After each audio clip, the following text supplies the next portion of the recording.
So what am I saying to my brothers in the room?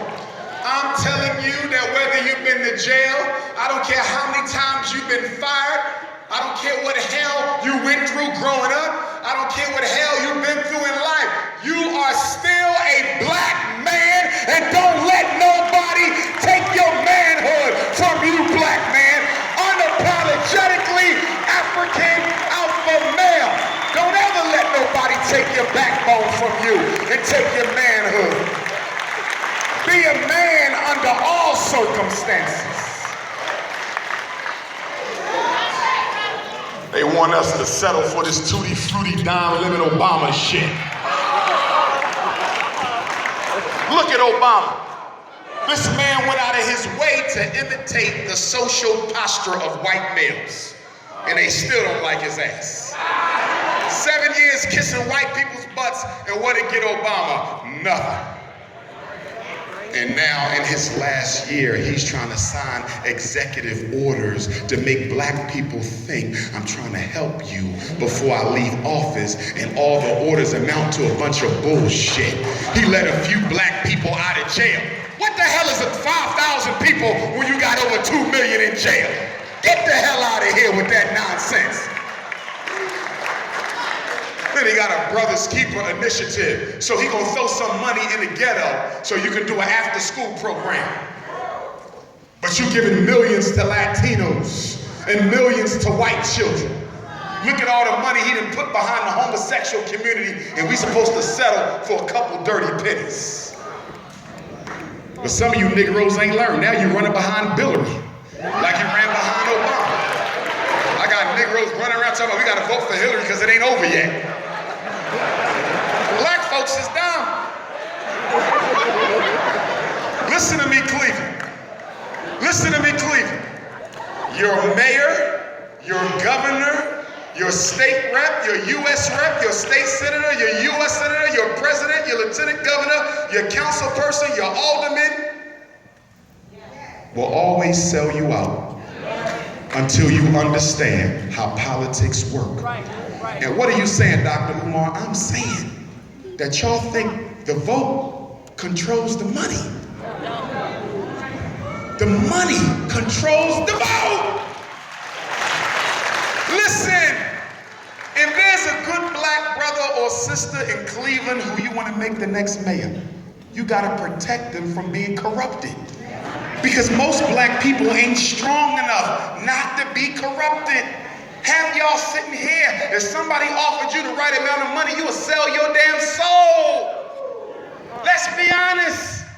The white man has taken your love for God and put a dollar bill in place. And every black person is breaking their back to get rich, and then you finally get rich and you found out it wasn't worth it, and now you're trying to overdose on sleeping pills. Haven't you noticed the rich people got more problems than everybody else? Because somebody told them that getting rich make you happy. Happiness is an emotion. Nothing from the outside can create happiness for you. Only you can do that.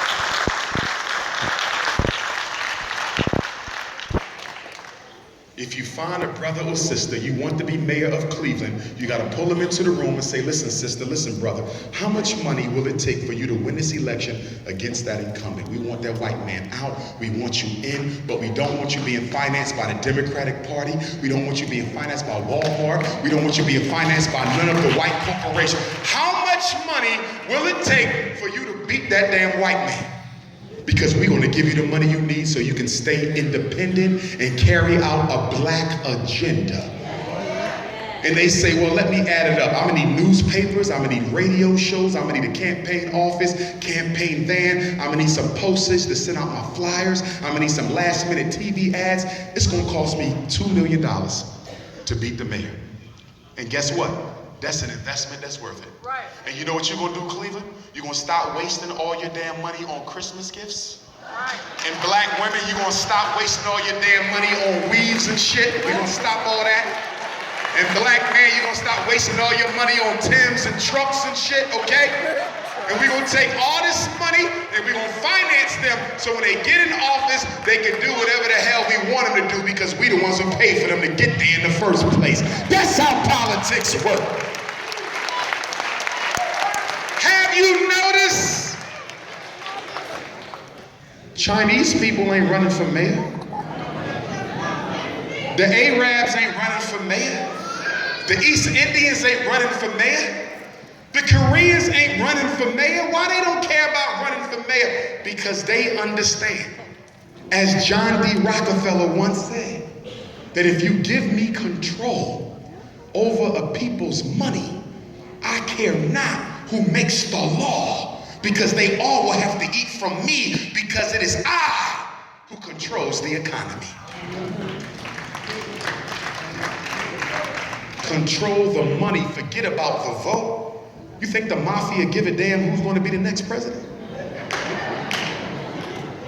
Do you really think the Korean stop and goes all throughout Cleveland selling you them stale-ass gizzards and fries and shrimp egg foo young and them dirty-ass French fries and that stale-ass canned soda they give you for free? No wonder why. Why they not worried about who's running for mayor? Because whether it's this person or that person, you still coming to shop from me. It don't matter. I control the money. Listen, black power will always be a joke and a metaphor until we put the black dollar behind it. And do you know what that means? In order to put the black dollar into the black power, we're going to have to open up an unapologetically African Cleveland credit union for black folks. In other words, if everybody in this auditorium tonight agreed to take your paycheck every other week and put it in the same credit union, you ain't got to give us no handout. All you got to do is deposit it. You can take the whole thing out if you want. Just deposit it. As a bank or credit union, we can float loans to black folk off your deposit amount. That's how banking works. When you see these white folks building all these new buildings downtown, most of that is being built on money that don't even exist. Because the banking sector allows you to loan money you don't have based on the amount of annual deposits you get. We gotta get into the laws of commerce, y'all. But the problem is black people been taught to hate money. Since we was little going to Sunday school, money is the root. Money is the root. Money is the root of evil. And so when that gets conditioned in your mind as a 6 or 7 year old child, you grow up and you have a subconscious aversion to having money. Well, guess what, Cleveland? Money is not the root of all evil. Do you know what the root of all evil is? Not having no damn money is the root of all evil. Broke ass Negroes is where the devil hangs out with. You don't believe me? When you go home tonight, and everybody gonna get home safe, but when you go home tonight, are you ducking from rich folks? Or you ducking from broke ass people who need something to eat? Who you ducking from? You ain't ducking from no damn multi-millionaire when you leave here. You ducking from a brother who ain't got 2 pennies to rub together. Oh, money ain't no root of all evil. You create paradise with money because you use it to build what people need.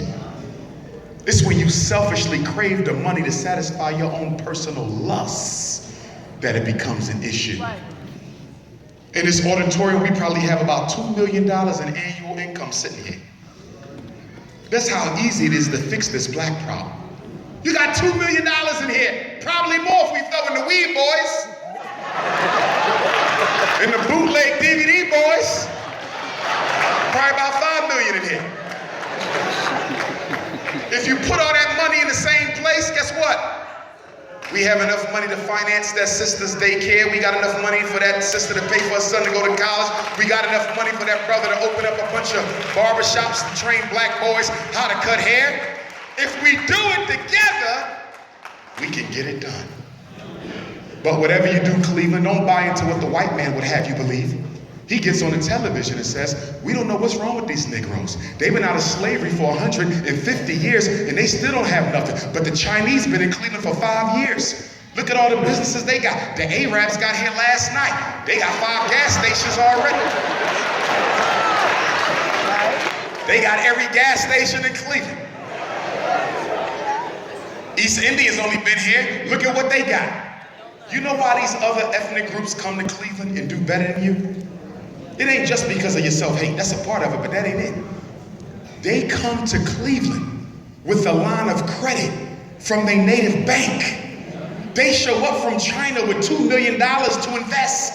They show up with the Bank of Dubai with a $3 million credit loan. How you think the Arabs show up and buy 5 gas stations and they only been in America a week? Because they got the money to do it.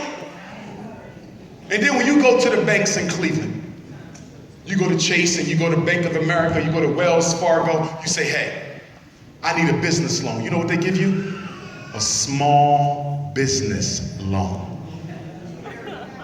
$5,000. What the fuck I'm gonna do with $5,000? What business can you start with $5,000?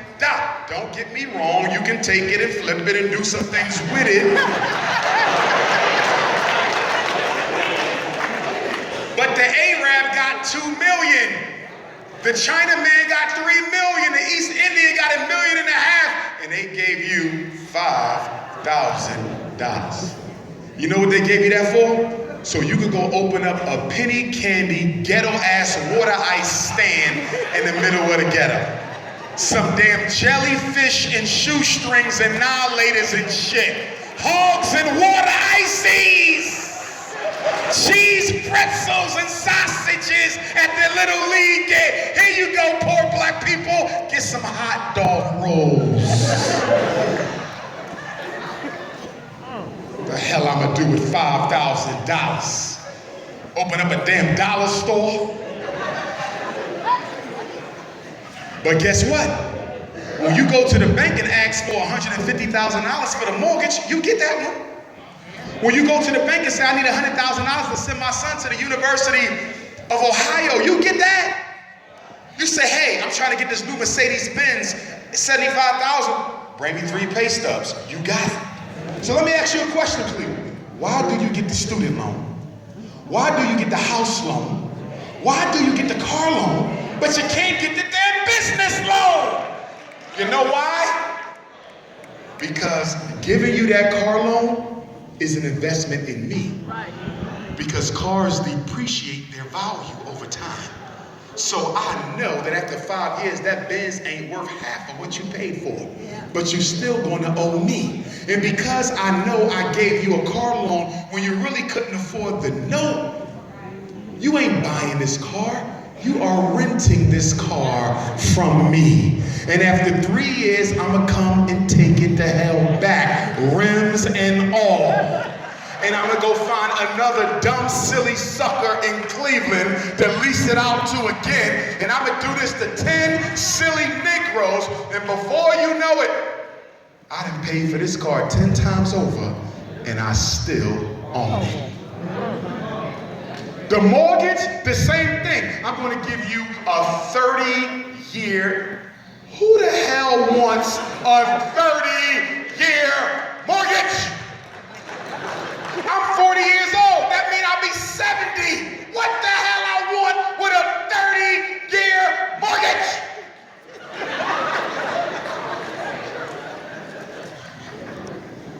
And then they give you the car keys and say, excuse me, the house. Here's your first house. 30-year mortgage! You didn't buy no damn house. You rented it. After you die, they coming to get it back. Because them kids you raising in your house, they ain't got no discipline, no work ethic. They not gonna know how to take over the note and keep paying off the house. So they gonna get the house back And once again, I'm going to recycle that same house to all the black folks in Cleveland 10 times over. And 25 years later, I still have my house and enough money to build 10 more of them. Student loan. Why they want to give you $100,000 for your son to go to the University of Iowa so he can get a PhD in grasshopper reproduction on the moon in the summertime? So your son graduates from the University of Ohio with a PhD in grasshopper reproduction on the fucking moon. He comes back to Cleveland. Who do you know is looking for?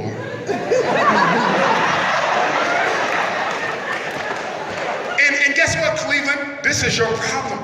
Because the black community think college should be an automatic rite of passage. I don't agree with that.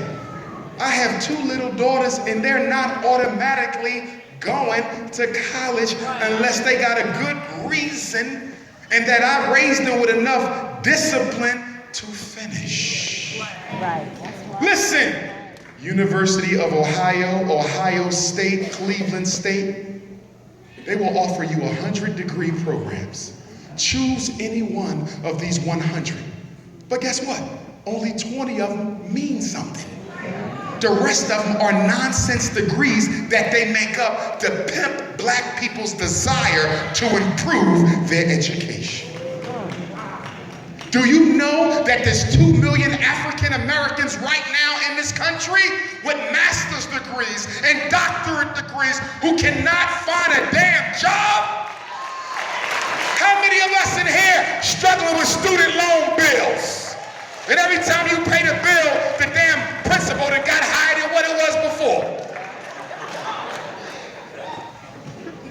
And you know how they got us? Because they made sure the federal government passed a law that said you can never file bankruptcy on student loans. See, I'm gonna give you the house loan, the student loan, and the car loan, because I'm gonna get all that back. But if I give that black man, that black woman in Cleveland a business loan, a real one, I come back 10 years later. You might have your own damn bank. See, to finance your business is to finance your independence from me. So I'm only going to give you a loan if it works in my best interests. Damn 30-year mortgage.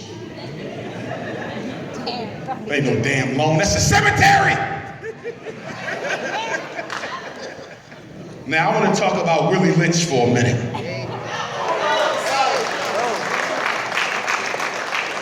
Now some people get into this thing about whether or not Willie Lynch actually lived or not.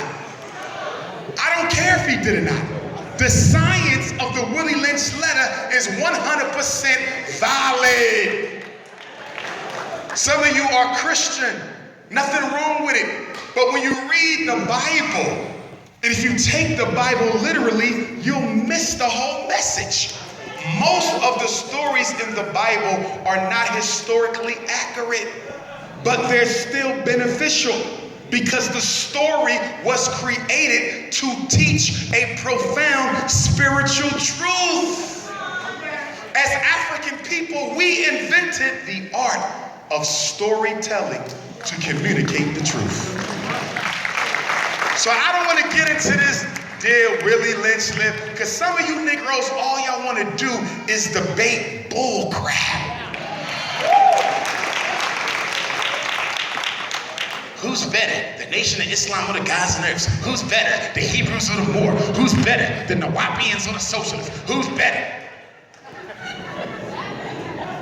That's all we want to do is debate. Elijah, Garvey, Dr. York, God Allah, Clarence 13X, Double Drew.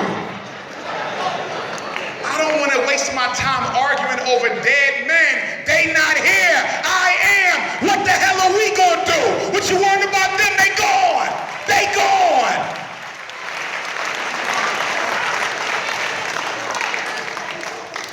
I don't care what you choose to call your God. If you want to call God Allah, nothing wrong with that. You want to call God Jehovah, Jesus, Olodumare, Amen Ra, Chukwu, I don't care. Why don't you care, Dr. Umar? Because there is no one name for the incomprehensible, nameless one. Whatever you want to use is fine with me. Listen, have you noticed in your family, we might all have a different name for grandma. Yeah. But we all love grandma the same.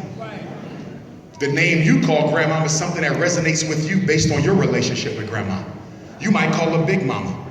Your sister might call her something else. Your other brother might call her something else. We all got a different name because the name is of significance to us personally. Who the hell are you to tell me what name I got to use to communicate with my creator when you are not my damn creator?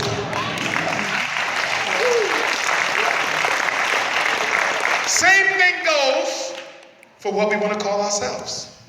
Are we Africans? Are we indigenous?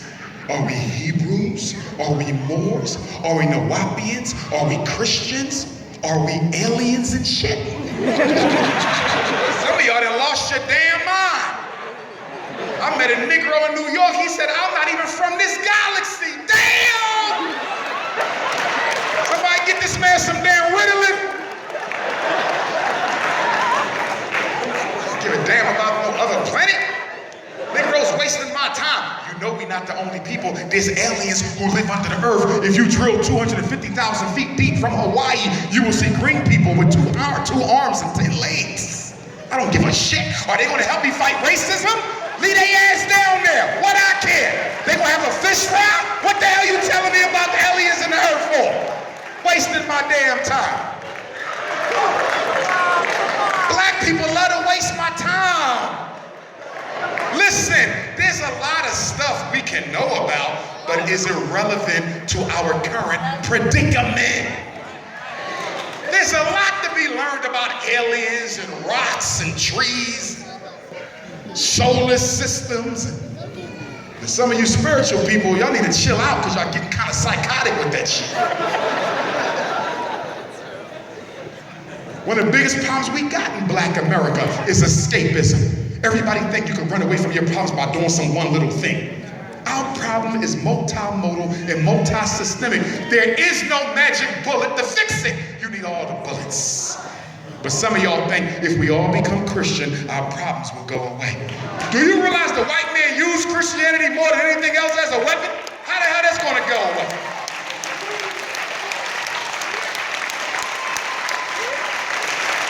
Some of y'all say, well, maybe we just all become Muslim. Salam alaikum.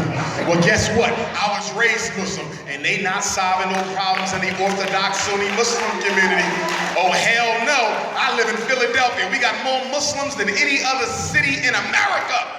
And half them, not all of them, but a lot of them Negroes don't want to do nothing but become an Arab.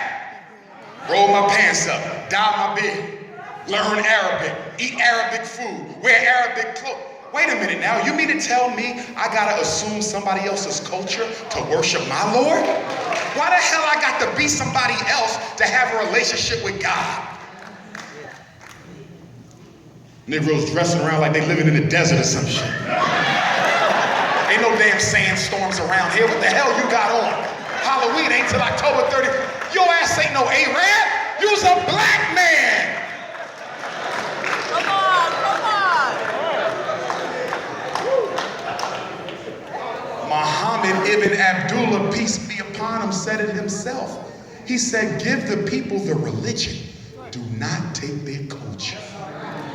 He said it himself. And why did he say that? Because being an African descendant himself, he knew that his 23 years of revelation from God cannot substitute for the 2 million years of African culture that your ancestors have accumulated.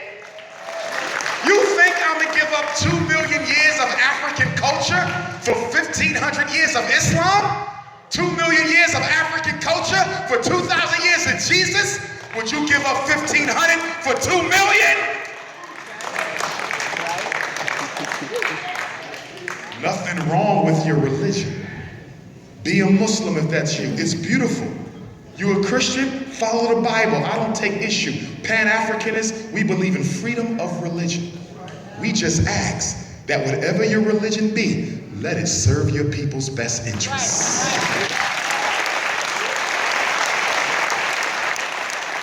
So let me get back to Willie Lynch. Now, Willie Lynch taught a lot in that letter, but there's three things I want to draw your attention to, Cleveland. Number one, Willie Lynch said, if you want to rule your slaves, but of course he used the N-word, if you want to rule your slaves from now until the end of time, the first thing you have to do is take away their native tongue and only allow them to communicate in your language. Why was that so important? You know why? Because when a people can still speak their own language, they can still remember a time when they were something other than a slave. Language is the greatest identifier of culture that there is. When a Latino shows up and sees another Latino and they see a white folk and they can start talking Spanish to one another, it reinforces who I am. When a Chinese show up and he can start speaking Chinese to another Chinaman in America, it reinforces who I am, where I come from, what I was doing before I got here. But with black people, we're the only people in this country who cannot communicate to each other in the presence of the oppressor without them understanding what we're talking about.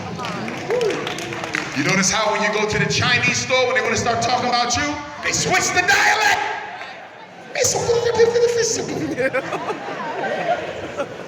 nigga don't know we give him stale wings.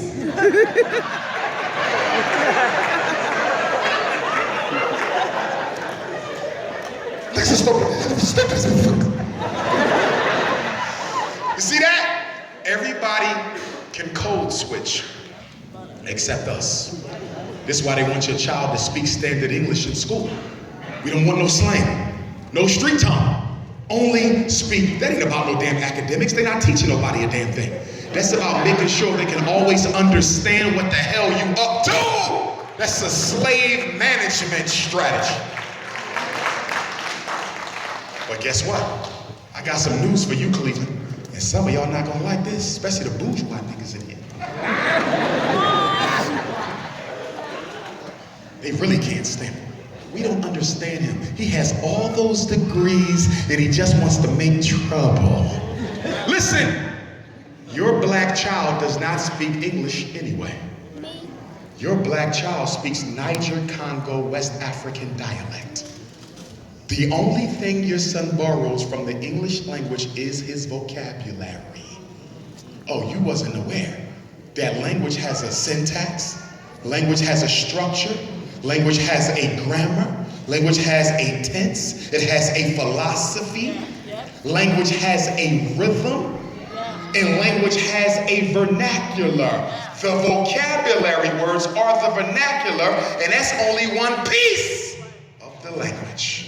So what are you telling me? I didn't grow up in Africa. My son didn't grow up in Africa. My ancestors came here hundreds of years ago. How you gonna sit here, Dr. Umar, and tell me I'm speaking African when I've never been to Africa? Because when Willie Lynch told the slave masters to teach you English, the slave masters didn't listen.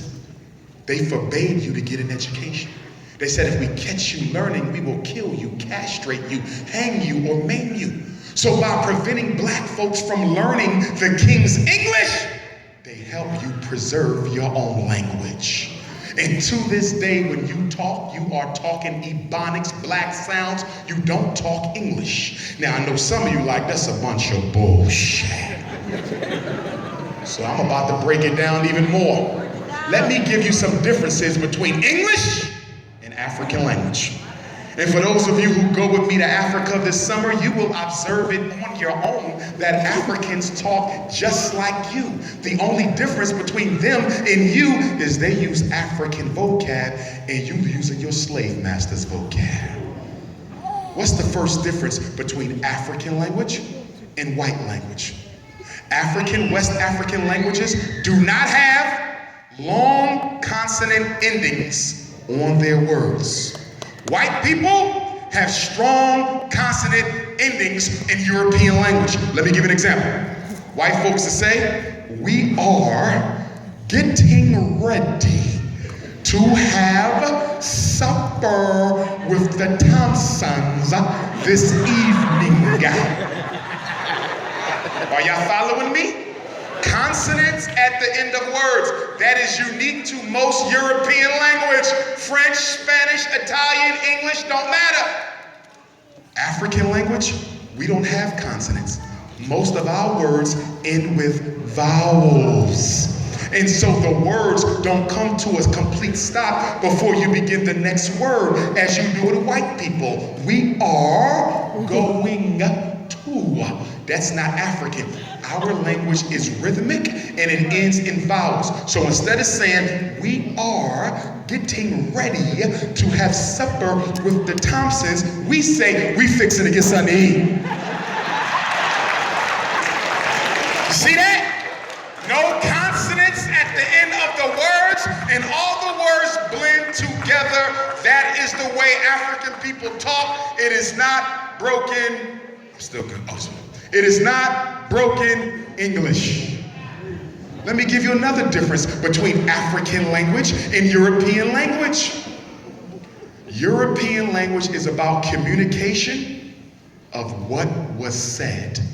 After a white person talks to you, they then say, did you hear everything that I just said? It's all about making sure you understood what I said. That is not African. In African culture, it is about the communication of how we feel. Are y'all following me? So we don't ask, if I'm talking to my brother about something, I don't ask him, did you hear everything I just said? I say, did you feel me? He might ain't heard shit, but he felt my vibe. Get the hell away from my woman. Did you feel me? Church. Do you see the difference? One is about an energy. When we talk, we are communicating an energy. That's why we don't have to be specific on the words, because as long as you pick up my vibe, I don't give a damn about what I said. How many times somebody say something to you and you say, I heard what you said, but let me tell you what I felt. Are y'all following me? Let me give you another difference between English and African. English language has a past tense, present tense, future tense. We went, we are preparing to go, we will be going. African language has similar structure, but the present tense is most important because we believe in always evolving and becoming. We believe in living the moment of becoming people. I am. And so when we talk, we always communicate in the here